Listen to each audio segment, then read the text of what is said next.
Oh, what brings you here? If you want to enter here, please pay $20,000. We've come to visit my eldest son and his wife at the newly built high-rise condo where they just moved in this year. There's no way we can pay $20,000. What the hell are you saying? Let's just go back for now. We came all the way, but if she won't let us in, there's nothing we can do. My daughter-in-law was so domineering that I discussed it with my husband and we decided to go home. However, she didn't seem to like that. Are you sure?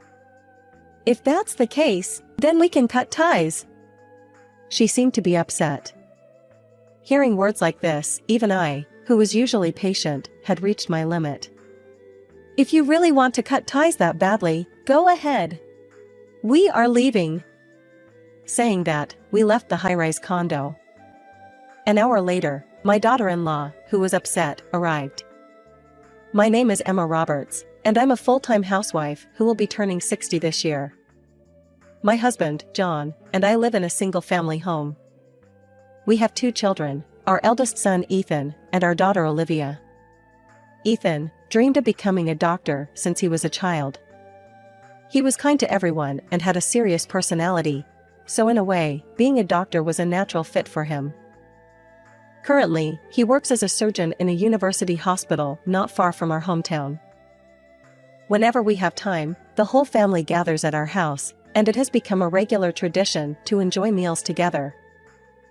One day, Ethan, who didn't show up at the gathering because he was busy with work, called my husband. John, who doesn't usually smile much, looked very happy. What's going on? You seem unusually happy. I just got a call from Ethan. He says he's bringing his girlfriend soon. And he said that they're considering marriage. Oh. Really? That's wonderful. Don't get too excited yet. Ethan had never brought a girlfriend before. He must love her so much. But if Ethan chose her, then she must be a nice person, right? At that time, both John and I were eagerly looking forward to meeting Ethan's girlfriend, and we had no idea yet. 1 week later, our son said that he was coming to visit us. I was determined to be the best host possible. When the doorbell rang and we answered the door, standing next to our son was a petite and lovely woman. Let me introduce her. This is Catherine Smith. We met through a mutual acquaintance. Nice to meet you. I'm Catherine. At that time, she had a rather quiet image. So, we're thinking of getting married. We came here to make the announcement today. I knew it. You have my blessing, but what about you, dear?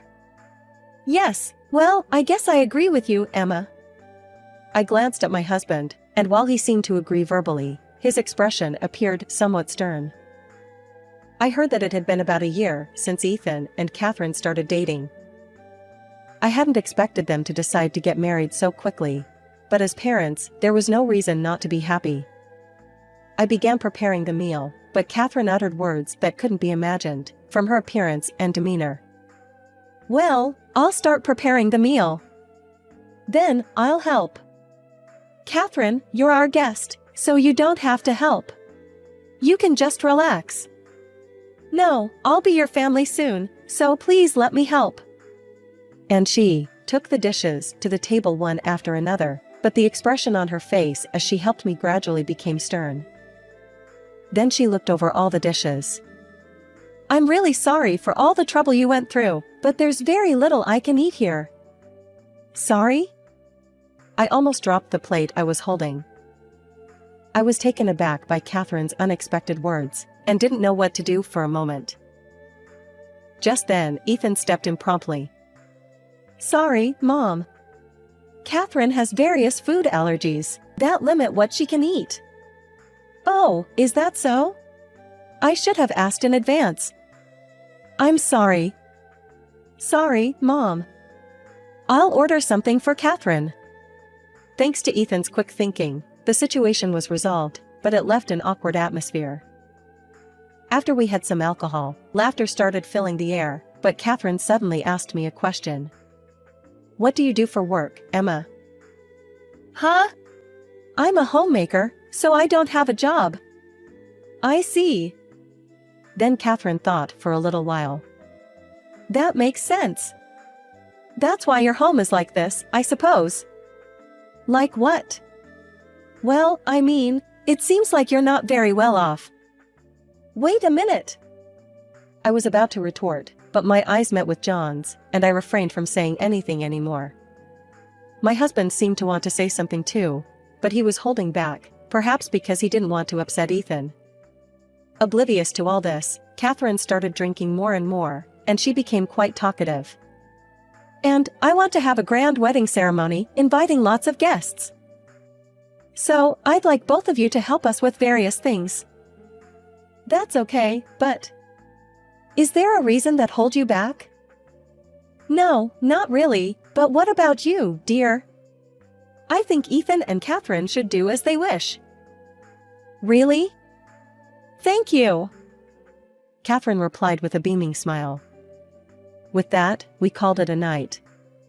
Catherine had had quite a bit to drink, and Ethan had to support her on the way home.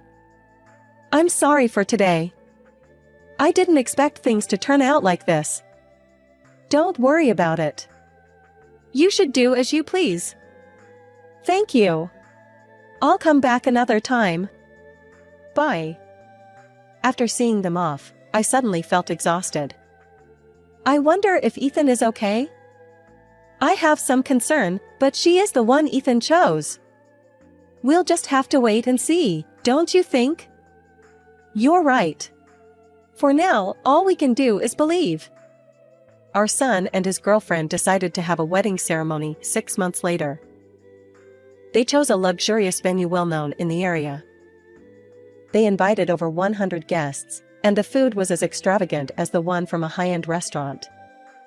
Catherine changed her outfit 5 times during the ceremony, and had a truly happy expression on her face.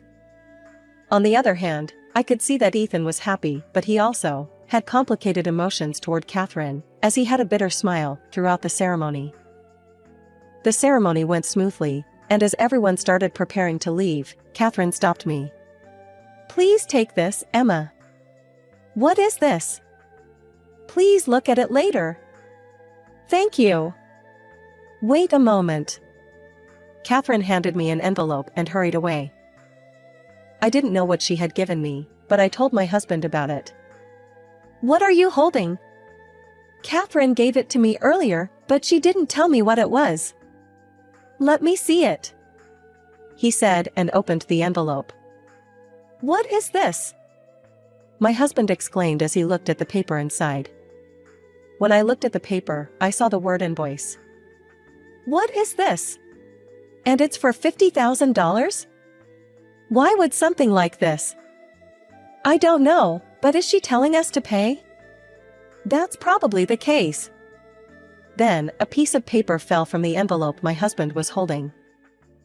Picking it up, I saw that it had a message from Catherine. "John, you said that I could do as I pleased, so I did. I assume you've seen the invoice, so please make the payment." Looking at the invoice again, I noticed that my husband's name was neatly written as the bill recipient. It seemed like Catherine had planned to make us pay since the time our son brought her to our house. I wondered if she had smiled at my husband back then, with this in mind. Perhaps it was at this point that I became aware of my clear anger toward Catherine. We had already given over $10,000 as a wedding gift. I was sure that Catherine was aware of that. Yet, she still wanted us to cover the wedding expenses. "What should we do about this? Since my name is written on it, we can't just ignore it." "That's true, but maybe we should talk to Ethan first. He might know something." "That might be a good idea. I'll contact him." At this point, they were no longer at the wedding venue, so I decided to go home and contact my son. But this was just the beginning. "Hello? Ethan?" "Yes, what's up?" "I'm sorry to bother you when you're tired, but I have something to ask." "I'm fine, go ahead." Is Catherine nearby? No. Is this something related to Catherine? Hold on, let me move to a quieter place. It seemed like my son had sensed something and moved to a place where Catherine couldn't overhear. What did you want to talk about? Well, I asked him if he knew about the invoice Catherine had given me at the wedding venue. It seemed that he didn't know anything about it. It was evident that even my son was upset by this. I understand. Leave this matter to me. Catherine is at home now, so I'll ask her right away. What? Hold on. Without hanging up the call, my son went straight to Catherine. I could hear their conversation clearly. Catherine, why did you do something so selfish? What selfish thing? I'm talking about you giving my dad and mom an invoice. Well, I did that because your father had told us that we could do as we please. Even if my dad said so, it doesn't mean we should make them pay. We decided that we will pay for the wedding. Yes, but if they can pay, it's better, right? We're going on a honeymoon and we are moving to a high-rise condo. It's better to have money left for that, right? Listening to the exchange between my son and his wife, I couldn't help but feel anxious. Ultimately, they decided that my son would cover the wedding expenses. The call was disconnected after that, but it appeared that even my son was taken aback by the unexpected turn of events, and he seemed quite exhausted. 2 weeks after this incident, my son and his wife moved to a newly built condo they had talked about. Their new home was located a bit farther from where they used to live, but my son would find time to come back home. Catherine didn't visit often, but when she did, she almost always made snide remarks, targeting me, typically when my husband and son weren't around. Ethan was very angry with me about the last incident. The last incident? What do you mean? You've forgotten already? It's about the invoice for the wedding ceremony. But we resolved that issue, didn't we? Maybe, but I'm not satisfied with it. So what do you plan to do? I won't do anything, at least for now. Besides, I don't want Ethan to be mad at me anymore. For now? Well, you can look forward to it.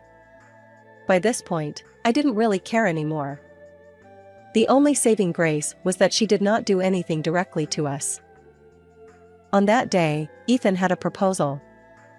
You should visit our new home next time. It's not too far away. That's true. Maybe we should. Can we do that, John? Sure, I'm okay with it. Great, then it's settled. So, we visited Ethan's new home on the following Saturday. However, Ethan had to leave for the hospital suddenly that day. He mentioned that Catherine was at home, but I was uneasy about it. When we arrived at the condo and rang the doorbell, "Hello? Who is it?" "Oh, it's you guys. What brings you here?" "What do you mean? You knew we were coming today, didn't you?" "Of course, I did, but a place like this isn't meant for poor people like you to enter." "What do you mean by that?" "If you're so eager to come in, please pay me $20,000 as an entrance fee." $20,000? There's no way we can pay that. What the hell are you even saying? Let's go. Even my husband couldn't agree to Catherine's request. He was speaking harshly, quite different from his usual manner. "We came all the way, but if she won't let us in, then we have no choice." Catherine's insolence was so great that we decided to leave, feeling that we had no business staying here any longer. However, she didn't seem to like that. "Are you sure? If that's the case, then we can cut ties." She seemed upset. Her extremely selfish behavior was too much for me to bear. "If you want to cut ties so badly, then go ahead. We are leaving." With that, we left as if escaping from the situation. Afterward, I shared everything that had just happened with Ethan.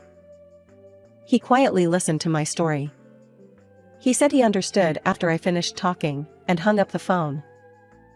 I thought that Ethan would handle the situation, and as I was relaxing at home, Catherine visited our home, to my surprise. It had only been about an hour since we had visited their home. When I saw her on the monitor, it looked like she was crying. "Oh! Why did you come here after saying you wanted to cut ties earlier? Ethan called me just now and said that if I cause any more trouble, he'll divorce me. That's a matter between the two of you, right? We have nothing to do with it." As I said coldly, she started crying harder and louder. From the looks of it, Ethan must have said a lot of things to her. And she couldn't do anything but come here. Then, I received a call from Ethan, and he said that he would come here soon. Reluctantly, I let her into the house as my husband thought we were disturbing the neighbors. "Ethan will be coming soon, so please be on your best behavior for a while." About 15 minutes later, Ethan arrived. "I heard from my mom, but you didn't let them enter the house, right?" "I was just teasing them a bit. I never expected things to turn out this way. Even if it was a joke, it's too much. It was the same at the wedding, but you went too far. I'm sorry. It was truly a spur-of-the-moment thing." Ethan thought for a moment, and it seemed he had made a decision. "I've managed to put up with it until now, but this is too much. I'm sorry, but let's get divorced." "You are joking, right?" "I'm not joking. I'm serious. We won't get involved in this matter. It's an issue between husband and wife." "That's right. So we'll refrain from interfering. Besides, we've already severed ties with you, Catherine." "Please don't say that. Please convince Ethan for me. I already said it earlier, but I have no intention of getting involved in this matter. It's unfortunate." Despite that, she desperately continued to implore us to mediate. But my husband and I merely watched her without intervening. "You should understand by now. You did something really bad to deserve this. Please give up." Then she completely changed her attitude from the way she has been behaving, such as crying and begging. "What's wrong with you? I'm begging you, yet you wouldn't listen to me. Are you crazy?" "You are the one who is crazy." "Well, fine. I'll make sure to claim a lot of money as alimony." "I think that will be difficult." "What?" I showed her the screen of my phone. It displayed multiple pictures that I had taken. "What is this?" "That is. Isn't it clear now? You'll be the one paying alimony." Among the pictures I took, there was a picture of Catherine walking with a man who wasn't Ethan. Other pictures showed them entering a hotel looking very close. All the evidence was captured thanks to my husband. He had sensed something suspicious about her from the start. So, I trusted my husband's words and decided to hire a detective. This was the result. "It's over. You married Ethan for money, didn't you?" "It's not like that. I genuinely loved Ethan. That's enough. No matter what you say, the outcome won't change." "Wait. Please listen. I can listen to what you have to say, but my decision won't waver. Catherine, isn't it time to give up? If you don't accept it, things will only get worse for you. Besides, we can also talk to your lover. If you don't like that, then accept the divorce." When I had the detective investigate Catherine, we found out that she had seen my son as a cash cow all along. Of course, we also know the whereabouts of her lover. Ultimately, Catherine had nowhere to run. "For now, please get out of here. And make sure to pack up everything in the new home today." "Even though we were married for a short time, is that how you speak to your wife? I can't believe that's the only way you can talk to me at this point." "What? I have nothing else to talk about with you. Please leave." "I will." After saying this, Catherine left. In a sense, the mentality of not admitting her own fault until the very end was amazing. My son decided to consult with a lawyer the next day. Furthermore, he had removed Catherine's belongings from the new home 2 days later. I heard that she had continued to berate him right up to the moment she left, but a woman like her wouldn't have a bright future. Their divorce was finalized 1 week after Catherine was kicked out. The evidence of the affair I managed to obtain was quite effective. Thanks to that, he was able to demand alimony from both Catherine and her lover, amounting to a total of $30,000. However, Catherine was not a person who would quietly accept it. Perhaps she didn't like that she was asked to pay alimony, and she demanded property division. But with her spending habits, it seemed she didn't have any property to receive in the first place. In other words, Catherine left the house practically penniless. According to the lawyer, initially, she stayed at her lover's house, but apparently her lover was also after Catherine's money, so he quickly abandoned her. Though she puts on a good front, I think she will have a hard time in the future because of her true nature. To be honest, I don't care about Catherine, but since she is good-looking, I hope there won't be more victims like my son. On the other hand, my husband and I have been living in the spacious condo after Catherine left. We initially declined, but our son insisted. Ethan said that he didn't want to get married ever again after this incident, and he wants to live freely from now on instead. My husband and I also want to live a carefree life.